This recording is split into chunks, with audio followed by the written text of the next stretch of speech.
Hi everyone, it's Manda here. Welcome back to Yachting International Radio, and this is Inspirations with Manda, and I'm really excited today. I'm introducing you to my friend Eddie Albert. We worked together in emergency medicine years ago, and since then we've both gone off to do all sorts of incredible things.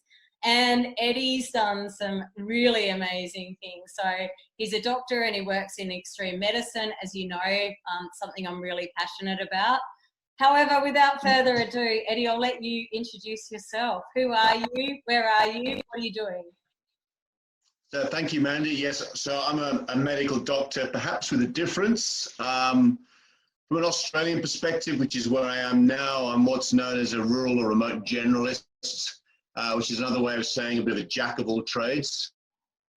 But certainly, I've worked in the Australian outback with Aboriginal folk.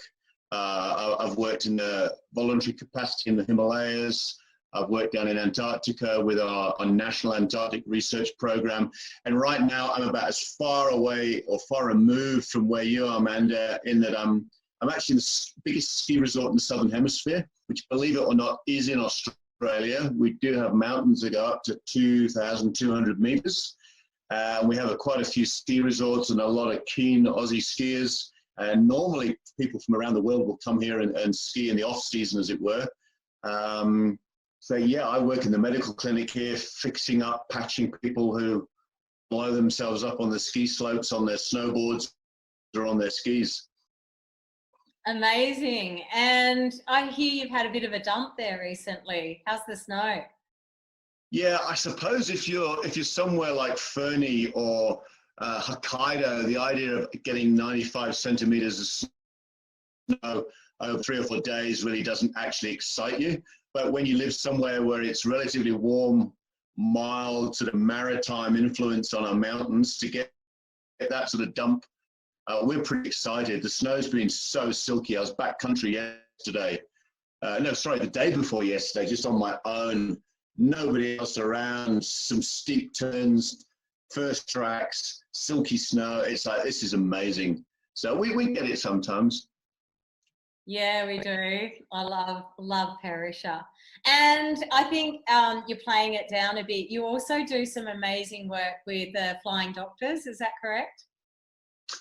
Yeah, I've spent a few years with the Royal Flying Doctors Service.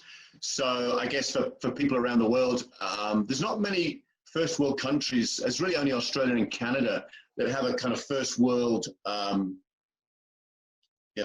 sort of set up an income level and expectation of medical provision that actually have their huge centres of population concentrated in relatively small areas, and then these vast areas of, you could call it untouched wilderness. It's not quite right, but certainly massive areas, very small remote populations, indigenous populations. We share a lot of similarities really with Canada, except they get more snow and it's really cold and dark, and our areas are just very, very hot and red and dusty. But the medicine's the same, logistics. Sorry, there was a delay. Keep going. I was going to say the logistics are sort of the same, and the difficulties of trying to provide a first world medical service into such remote areas means it gets quite expensive, and certainly you need, again, quite a diverse skill set to be able to sort of fly out into the middle of nowhere and deal with whatever you're going to get. And what would be the most exciting rescue you've done with the flying or transportation that you've done with the Flying Doctors? Oh, the most exciting. I'm not very good at, people always say, pick your favorite this, pick your best that, I'm not very good at doing bests and favorites and worsts. I guess there's memorables, and perhaps 2 weeks into the job was a gentleman who was having a really low time, and he decided to end it all and shot himself in the chest. And as he did so, his big toe slipped off the trigger of his shotgun. And he failed to kill himself. And about an hour and a half later, we were sort of landed. He was a mess, put chest drains in, did what we could, and flew him down to Perth. So bearing in mind, it's an hour and a quarter's flight in a fixed wing aircraft to get to him. And then from taking off, it was another 2.5 hours flight to the nearest large hospital. And within about 15 minutes of getting them there, he was in theatre. Cardiothoracic surgeons have opened it up, decompressed the bleeding around his heart, and saved his life. And what was really nice was that he actually, as he woke up, it was, oh, shit, I'm glad I'm alive. This was a mistake. I really didn't mean to try and kill myself. That was a bad idea. So intervening like that and actually, having really glad that we actually managed to save his life, that was pretty good. That's so cool. Yeah, what a good feeling. Amazing. And tell us about Antarctica. What was your position down there and how did you get there? How long were you there? What were you doing? I suppose appropriately, I got there on a ship. I've been down a few times. The first couple of times we were just ship-based scientific voyages. So on the Aurora Australis, which is shortly to be decommissioned, it's been in service for a long time now, and we're getting a new icebreaker. But certainly a couple of marine science voyages, floating in amongst the ice, seeing all the wildlife, working with scientists and helping them on their projects. Because, as you would know, if you prepare a crew, if you prepare a ship, you get everything right before you even set off. There shouldn't be too much in the way of medical problems, once you're underway. So working with friends that were scientists, that was really quite interesting. For me as a doctor, getting to be involved in marine biology projects and seeing what they were doing was fabulous. And then a trip that was 6 months working at one of the stations. So again, ship down and then last flight home. And then the last trip I did was actually more of a play trip on a 70-meter yacht, so a French designed aluminium centerboard yacht, perfectly set up for getting down to Antarctica, perfectly set up for moving amongst the ice. I had a 40-day trip, doing a bit of exploring, a bit of climbing, a bit of skiing, even a bit of swimming and a bit of snorkeling. Wow, snorkeling in Antarctica. Yeah, it wasn't too bad actually. The dry suit and neoprene hood, and my feet got a bit cold, but I was in the water for about 40 minutes, and saw a bit of sea life. There wasn't that much around where we were, but having been on that scientific voyage before and seeing the actual incredible amount of sea life that's around the coast, soft corals, sea pens, all these weird fish that we never knew existed. So my little snorkeling effort, I think I saw some starfish and a few mollusks, and that was about it. A bit of seaweed, and that was about it. No Japanese starfish, I hope. No, the whole crown of thorns you're referring to. Yeah. Yeah, no, I've seen crown of thorns before, but no, not down there. I remember we used to have to dive and get rid of them because there were so many around our sailing club in Hobart, Tasmania, where I grew up. And what was any exciting injuries that you had to deal with in Antarctica? What are the main, because we have a lot of super yachts going down there at the moment, maybe not right at the moment for obvious reasons, but every year more and more super yachts are heading down there. So what can you expect, and what did you come across? So in terms of maritime traffic, there was actually quite a lot. And what was really quite clever was the professional or proper charter ships that were taking passengers down there, and how well scheduled they were. So that you'd watch one pull out from around a headland and appear into the bay, and to them it just seemed like, well, there was only us there in our yacht, and how cool and how remote. Yet only 15 minutes before, we'd seen another big cruise ship slip out. So there's this amazing kind of sort of sliding doors things of how they try to create an illusion of remoteness and how special it was for these people. Whereas what we actually saw was this very cleverly crafted, stage manipulated show of just boats moving in and out. So that was quite funny. Wow. Coming down to, I suppose you kind of keep focusing on the injuries, and it was a bit sad for myself and my wife. We were there to try and go climbing, and we climbed a peak. We think we might have been second or third ascent, doesn't really matter. Not that high, only about 750 meters off above sea, but we'd got out of the dinghy from the yacht, immediately strapped crampons on the beach, and was straight up. And we skinned up. We had mountaineering boots, so instead of having normal skis, we had short blades. They're only about 1 meter long. They fix differently to what's effectively a mountaineering boot, not a rigid ski boot. But we got to the top, great, looking all around. We could see the yacht, tiny pinprick below. And as we sort of set off, my wife, Deb, caught an edge, went over and broke her ankle. So there we were, 50 meters below this peak with a broken ankle.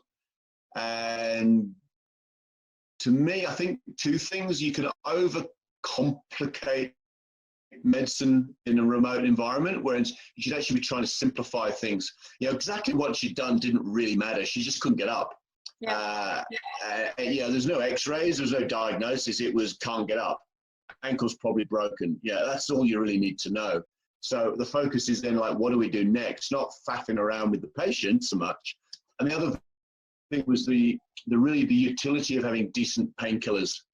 And I know that's an issue in our modern society, where we worry too much about people taking opiates and getting addicted. But in this setting, giving a decent slug of intramuscular morphine, and then just getting on with dragging her backwards down the slope for the next 3 hours, readying onto the boat. We had you'll laugh about this, we had our rescue stretcher was from the Melbourne Toboggan Centre.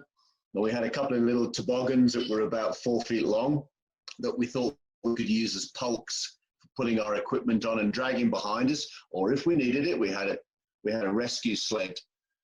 So a couple of guys from our friend Dougie came off, and they sort of met me at the bottom of the mountain, and we popped her on that and dragged her back to the boat. I've still got some photographs of her sitting up, and in the background there's these Antarctic fur seals all sort of sitting up in the same sort of position. So yeah, that was a bit of a challenge. And then because we had a couple of four folk were off on another island climbing, we were picking them up in 5 days' time. She was pretty stoic, just sat on the boat in a plaster. And it was 10 days before we got back to Ushuaia, and then another couple before she had an operation. So I think it comes down to just like, what's the problem? How do I fix the problem? Not overcomplicating it and just getting on with it. Yeah, really good advice, because as you know, in marine medicine and in the super yachts, they're all very remote, Patagonia, St. George's Sound, the Northwest Passage, Antarctica, Mid-Atlantic even, which for us we call the Milk Run. We're back and forth all the time. You can be very remote out there. And while you were down there, was it another, and we were talking the other day about a tragedy where there did a boat capsize or? Yes. So in the way that the world's often very small when you get into niche market stuff, and certainly the Antarctic yacht. And by yacht, I'm talking about, we're talking about yachts with masts and sails. You're talking about vessels that are perhaps 55 to 80 feet long, maybe. So proper yachts in the traditional sense of the word. Yes, unfortunately, we were on our way back across Drake Passage, and we'd got a bit of a message that friends of ours, their mother and the skipper on that yacht, they were coming back from Falkland Islands. Forget where they're headed. It might have been Montevideo. I can't quite remember. But from just in South Georgia, Falkland Islands, heading back towards South America. And there's that term, the term freak wave, when we actually all know that every 1,000th wave is twice the significant wave height. So it's not really a freak wave, is it? But anyway, they were in the back, they were in the cockpit, small cockpit in the back of the boat, a couple of peeling potatoes for dinner. And the skipper and his girlfriends, this was the mother of the friend of ours, were washed overboard. The other lady, who was a client on board the boat, slammed her head into the metal stanchion or something around. I'm not sure, something around the cockpit, but managed to stay in. And then, despite best efforts, they turned around, started the engine, got the sails down, had motored back to sort of try and find them. They'd found the skipper, and they'd thrown the life raft overboard, and it deployed as it should have done. And then they sort of went around again to try and come back and get to him. By the time they came back, he wasn't anywhere to be seen, and she was certainly long gone. So it was really quite a tragic event. And I guess it reminds us that whenever you set off and you go somewhere like that, there isn't actually a guarantee that you're coming home. We think we live in this world where everything's automated, everything's guaranteed. You go to the supermarket, you buy your bread. You go to the petrol station, you buy your petrol, everything's on demand, give them a credit card. But yet, when you get on a boat like that and you go to places like that, nothing's actually guaranteed. And it was quite sobering coming back into Ushuaia, and again, all the yachts are all lined up in the yacht club, and the amount of the collegiality and the kind of support, that emotional support, and the sort of friendship between essentially rival yachts, because they're all operating on getting punters, getting passengers to take down there. But yet, when times are tough, everyone's pulling together, and the amount of the tears and that was shed, the wine that was drunk, it was quite a difficult time, especially as my wife was in hospital having her ankle broken. So yes, yeah. Yeah, thanks for sharing. I think it's good for us to remember that we're all in a high risk industry, and these things, and it's beautiful because we get to explore these amazing places. But I like the way you put it so well, that there is a risk when you run away from the automated lifestyle, I guess, that unfortunately, it's not always that way. But what a way to go as well. At least if you go in the water there, it's going to be quick. At least you're not going to be bobbing around in the Atlantic for hours, waiting for the rescue. Yeah, in a sense, I think both of them.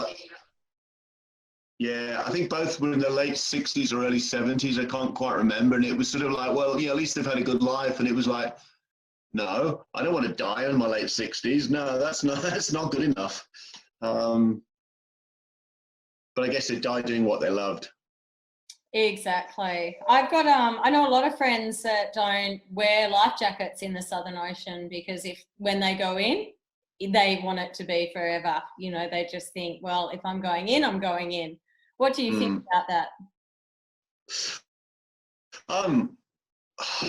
It's all pretty context dependent, isn't it? Because if it's blue, flat, calm, and you go in, that's probably when you got the best chance of actually a boat coming around and fixing you. But it's also the last chance, the lowest chance you've got of falling in the first place. It's also it's probably when you probably wouldn't have a life jacket on.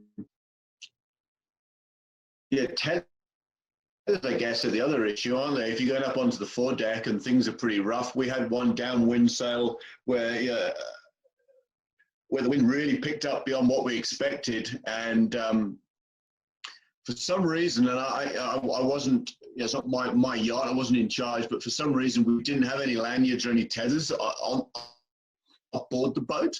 And so a friend and I were sort of going forward in sort of 45 knot winds, trying to sort of get the mainsail down, headsail, everything wrapped up. So we were just on bare poles. We didn't have life jackets on, but geez, I was definitely in the moment. I was definitely very, very focused on what I was doing and the moves I was making. So I don't know to what extent we have these artificial things that then maybe give us a bit of complacency. I don't know. Yeah. Things are never that simple. They're never that black and white as they are when they're seen on a TV show, that's for sure. Yeah, absolutely. So on another topic, you are doing some really exciting work with the University of Tasmania, launching some grad dips and master's degrees in extreme medicine and extreme sports from a medical perspective, which could be really exciting for so many people watching this episode, because hopefully everyone that's watching today that's a yachty has done their medical support course, medical care on board ships, or at least medical first aid at sea. So what we do is we train yachties to be doctors. But what you're doing is, and we're doing, is teaching doctors to be adventurers and be able to be leaders and medics in hostile and extreme environments, which could be so valuable for us as yachties, because I really believe that in the near future, we're going to need many boats that we look after, having hospitals and needing doctors to be on board. I'm getting called every week asking to, you know, find a doctor for a super yacht. And there's definitely going to be a job opening there for many soon. If not every, I see in the future, every super yacht will require a medic, whether it's a paramedic or on the larger super yachts, you know, the mega yachts, they have dentists, they have operating theatres. One boat I was on fitting out recently had 3 oxy logs. For those of you that don't know what they are, they're ventilators. They were, you know, they had an operating theatre plus a dentist. They had the whole works, and more than we have in rural Australia and many rural places I've been. So, you know, there's going to be, you know, a lot of need for doctors on boats. But can you tell us a little bit about the course that you're running at the moment and what people are going to get out of that course? Because there could be some doctors and nurses and paramedics that are interested as well. Yeah, so sure. So it's interesting saying about, you know, the extent of your medical capacities on ships. I guess the whole program really arose from working with Australian Antarctic Division, and going back some sort of 10, 15 years, was getting to the point where it was actually very difficult to recruit. And Jeff Ayton, the boss doctor down there, yeah, we sort of put our heads together and thought, this is all about training. It's about recognition. It's about, yeah, giving people sort of something else. So we kind of ended up putting a program together that's sort of slowly grown. And from the outset, I was very keen it should be multidisciplinary.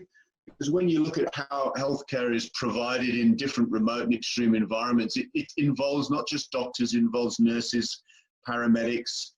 You know, paramedics taking an extended role into providing essentially sort of general practice type stuff. Equally with nurses taking a role out into that sort of pre-hospital environment, plus providing sort of ongoing care. You know, doctors having to actually get their hands dirty and be able to sort of function outside of a hospital. So we sort of built a program that sort of recognised and showcases some of what the Australian Antarctic Division does. It's been very good over the years at improving and its support for its ships and for its bases, the telemedicine setups. You mentioned operating theatres, training people, training the plumber and the cook and the diesel mechanic to be sort of theatre assistants. So looking at some of what they were doing and then extrapolating that. So we try and teach people to function in not just cold, but hot environments, high altitude, maritime, aerospace. And, you know, from only a few short years ago, the whole space thing's taken off internationally. And certainly in Australia, we now have a space agency. So we run a course in space medicine. And as you mentioned, extreme sports. So going back to when I was a kid, yeah, the name didn't exist. But now when you look at what people are actually doing, you know, ocean racing is obviously one example, but also the base jumping, wing tuning, big mountain skiing, big wave surfing. And, you know, there's a lot of similarities, a lot of crossovers in the attitudinal stuff, the approaches that you need as a medic, as a caregiver, but also there's some very sort of specialist stuff. So we're trying to teach in a partly online environment, but also very much in face-to-face intensive settings of getting people together, trying to form them very quickly into teams that can function and respond. And particularly the doctors, trying to actually get their hands out of their pockets to get them to actually do stuff. It's often really quite interesting on the expedition medicine courses we run, where nurses are used to moving patients, paramedics are used to just getting on with it because their patients aren't neatly packaged. but particularly for the doctors to go, yeah, you actually need to do something. Your knowledge is not sufficient. You actually need to apply it, and you actually need to focus on what's important, as opposed to what's not important, and actually get something done. So often the medicine can be quite simple. You might have to draw on some specialist knowledge for different environments, but it's often very much about problem solving and being very practical. So I suppose I've been prattling on a bit, but that's basically what we're doing. No, it's absolutely perfect and so relevant as well, because I find it really interesting the more I've been thinking about it, the role reversal of teaching. I find teaching, I've taught nurses and doctors and paramedics, advanced life support, and now I'm teaching the yachties, medicine, and they're also proactive. Except, I guess we have a couple of captains. Those of you that are watching probably know who I'm talking about. And one of my funniest examples of, hands in pockets was I said to a very good friend of mine that's a very famous captain one day, "Captain, could you get the medical kit, please?" And he turned to the chief stewardess and said, "Chief stewardess, go and get the medical kit." And I just thought that was hilarious and very well played. And so I find the yachties really easy to teach because they're so used to being hands-on and really, really busy. And I find it quite interesting when I go back to teaching in a hospital environment that, that sometimes they're not as proactive as maybe the yachties that are used to being in hostile environments, in extreme environments, and thinking on their feet, having to make things up as they go along, make a stretcher out of 2 deck brushes and a wet weather jacket or something like that. Yeah. So, but I think your students will be in demand in this industry, that's for sure. Yeah. I just think you made me think of 2 things. One is I have some sympathy for the captain, because one of the things that we do teach is that whole, what came out of the aviation industry, perhaps, in the late 70s, 80s, this whole, what became cockpit and then crew, or we call it crisis resource management. So that overarching leadership. So sometimes we do want people with their hands in their pockets with a big picture view. Yeah. And then the other thing I sort of thought about was, as our modern society is getting, more and more bureaucratically driven, more and more rules and regulations, seeing, I had an email from a friend of mine who's the medical director for a ski patrol outfit in northern Tasmania. It's only a small ski area, and then finding that some bureaucrat who runs the national parks is actually in control of what medical care is and isn't delivered when. And this sort of situation of, well, the ski patrollers are only ski patrollers when the lifts are running. And if the lifts are running, they're ordinary people. If they're ordinary people, they can't use the medications that they can use when they're ski patrollers. And they had this situation of a lady who fell and slipped. There was some ski patrollers there. They had their medical kits, and they were banned from using their skills because they weren't legally ski patrollers, because the lifts weren't running. So something that could have been dealt with very simply sucked up several police cars, a couple of ambulances, and had this lady in quite a lot of pain for sort of 4 hours. So we're finding young doctors, paramedics, nurses are kind of born and growing up in this sort of perverted society, where people are afraid to do the right thing in case they do the wrong thing, or are told they're not allowed to do the right thing. So we're having to not only get people and train them in this environment, we're having to give them a whole new mindset about what's possible and what should be done. And it contradicts what they're told in the rest of their lives. So interesting, because that's something I find, I've got to keep pointing out to people here as well, that I'm a nurse in Australia, in England, in the UAE, but when I'm in Spain and on the dock, on a boat, I'm the same as the crew. And it's only if I come on the crew list and get appointed, and still then, I don't have any more skills, because so often people are asking me to help with things like that. And it can be really frustrating at times if you are being overrun. And I know the mountain you're talking about, and it is very remote up there. It's a big windy road, and it's not always possible to drive it. So had it been anything more serious, it could have been quite a tragedy, really, if it was a heart attack or something. And I think with the legalities too, people are so scared, you know. So something that comes up in my courses is, you know, because we have so many medicines on the boats, as you know, that we're allowed to take around the world, but are only, you know, used offshore.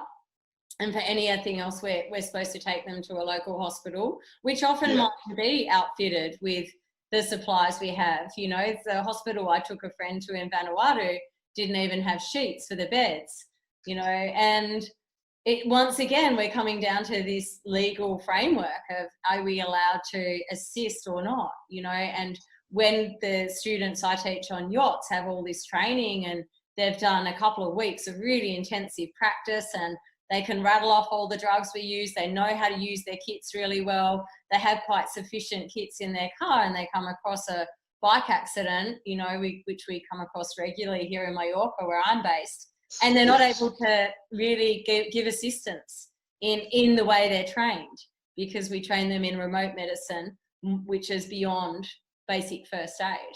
And so it's always having to remind them that when we're training them for the boats, that we're only training them for remote marine medicine offshore. And we have to constantly remind them that when they're on the dock or when they're at the nightclub, that they are only able to do basic first aid and call for help, no matter what they see. Yeah.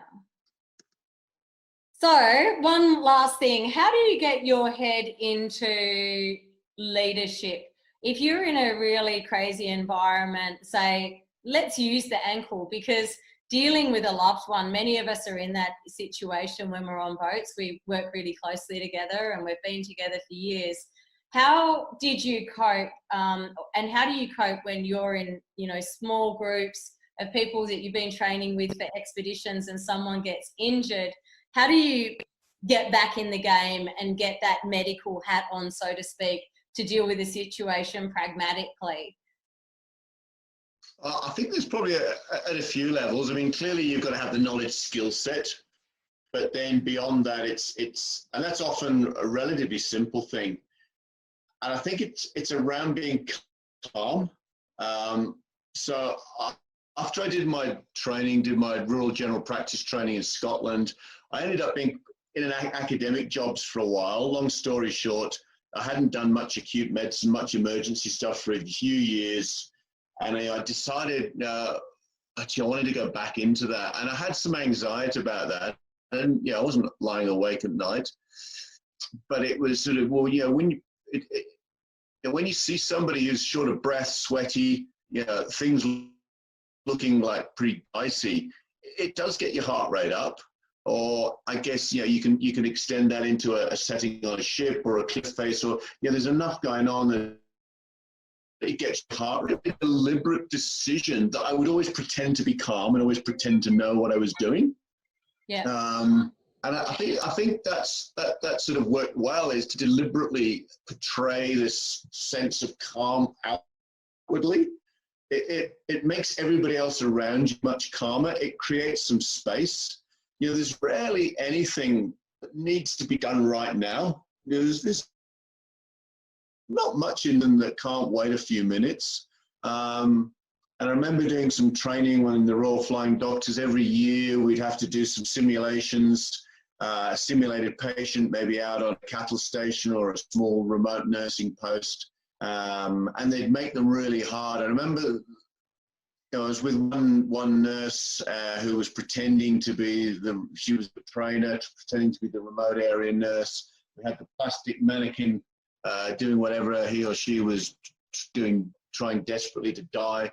I remember in the feedback, you know, the doctor that was running it said, you know, you're incredibly calm.